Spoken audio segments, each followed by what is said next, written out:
Gospel of Mark, chapter 3. And he entered again into the synagogue, and there was a man there which had a withered hand. And they watched him, whether he would heal him on the Sabbath day, that they might accuse him. And he saith unto the man which had the withered hand, Stand forth. And he saith unto them, Is it lawful to do good on the Sabbath days, or to do evil? To save life, or to kill? But they held their peace.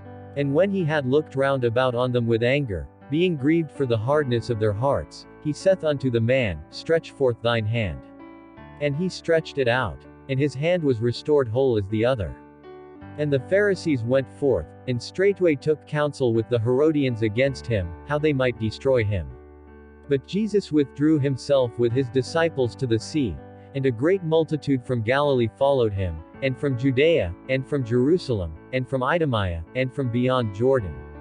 And they about Tyre and Sidon, a great multitude, when they had heard what great things he did, came unto him. And he spake to his disciples, that a small ship should wait on him because of the multitude, lest they should throng him. For he had healed many, insomuch that they pressed upon him for to touch him, as many as had plagues. And unclean spirits, when they saw him, fell down before him, and cried, saying, Thou art the Son of God. And he straitly charged them that they should not make him known. And he goeth up into a mountain, and calleth unto him whom he would, and they came unto him. And he ordained 12, that they should be with him, and that he might send them forth to preach, and to have power to heal sicknesses, and to cast out devils, and Simon he surnamed Peter. And James the son of Zebedee, and John the brother of James, and he surnamed them Boanerges, which is, the sons of thunder, and Andrew, and Philip, and Bartholomew, and Matthew, and Thomas, and James the son of Alphaeus, and Thaddeus, and Simon the Canaanite, and Judas Iscariot, which also betrayed him. And they went into an house. And the multitude cometh together again, so that they could not so much as eat bread. And when his friends heard of it, they went out to lay hold on him, for they said, He is beside himself.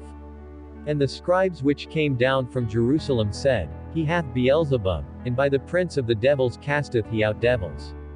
And he called them unto him, and said unto them in parables, How can Satan cast out Satan? And if a kingdom be divided against itself, that kingdom cannot stand. And if a house be divided against itself, that house cannot stand. And if Satan rise up against himself, and be divided, he cannot stand, but hath an end. No man can enter into a strong man's house, and spoil his goods, except he will first bind the strong man, and then he will spoil his house. Verily I say unto you, all sins shall be forgiven unto the sons of men, and blasphemies wherewith soever they shall blaspheme. But he that shall blaspheme against the Holy Ghost hath never forgiveness, but is in danger of eternal damnation, because they said, He hath an unclean spirit.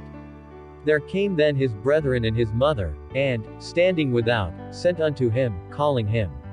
And the multitude sat about him, and they said unto him, Behold, thy mother and thy brethren without seek for thee. And he answered them, saying, Who is my mother, or my brethren? And he looked round about on them which sat about him, and said, Behold my mother and my brethren.